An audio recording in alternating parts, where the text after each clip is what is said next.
Dress ఏంది, ఆ కూర్చోడం ఏంది? లక్ష్మి ఉంది ఇంట్లో? లేదు, వాళ్ళ పెద్దనాన్న వాళ్ళ ఇంటికి వెళ్ళింది. ఈరోజు మనం మన ఇంట్లో ఫుల్గా ఎంజాయ్ చేయొచ్చు. ఏ మన ఇల్లేంటి?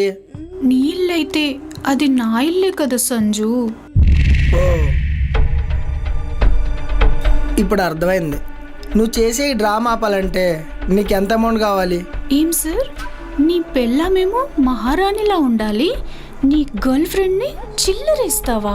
మరి ఇంకేం కావాలి నీకు? నీ ఆస్తిలో సగం వాట కావాలి నాకు. కాదు కూడదన్నావనుకో, నువ్వు నన్ను రేప్ చేశావని నిర్భయ కేసు పెట్టి లోపలతో ఇస్తాను. దెబ్బకి నీ లైఫ్ వైఫ్ రెండు పోతాయి. అది నేను జరగనివ్వనుగా.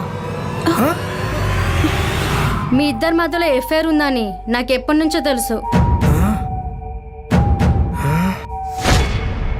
ఈ ఎఫ్ఐఆర్ని అడ్డు పెట్టుకొని నా మొగుడిని బ్లాక్మెయిల్ చేస్తే నేను అస్సలు ఊరుకోను.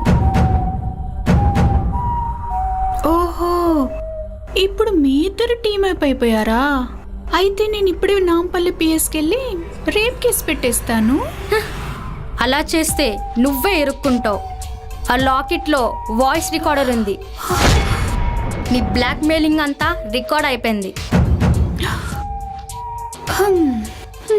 ఈ వాయిస్ ఏం చేస్తుంది మేడం? ఏఐతో జనరేట్ చేసావని చెప్పేస్తా. అలాగా వీరయ్య,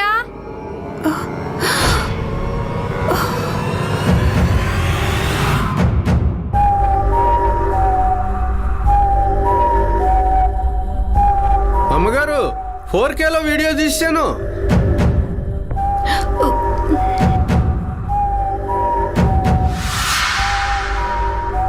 ఏం వీరయ్య, ఇంట్లో అంతా ఎలా ఉంది?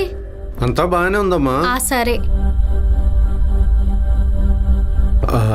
అది అమ్మా, మీకు విషయం చెప్పాలి. ఏం వీరయ్య?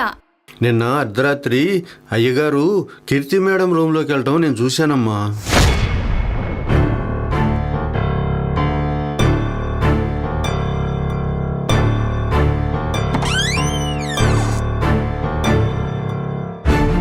అయ్యగారేంటి ఆ రూమ్లోకి వెళ్తున్నారు?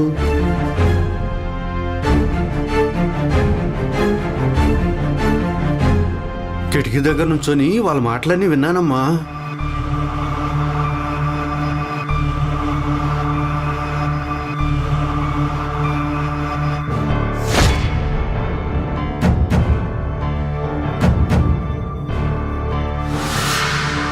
వాయిస్ అయితే అలా అనొచ్చు, మరి ఈ వీడియోని కూడా ఏ అంటారా? అర్థమైందిగా, బయలుదేరు.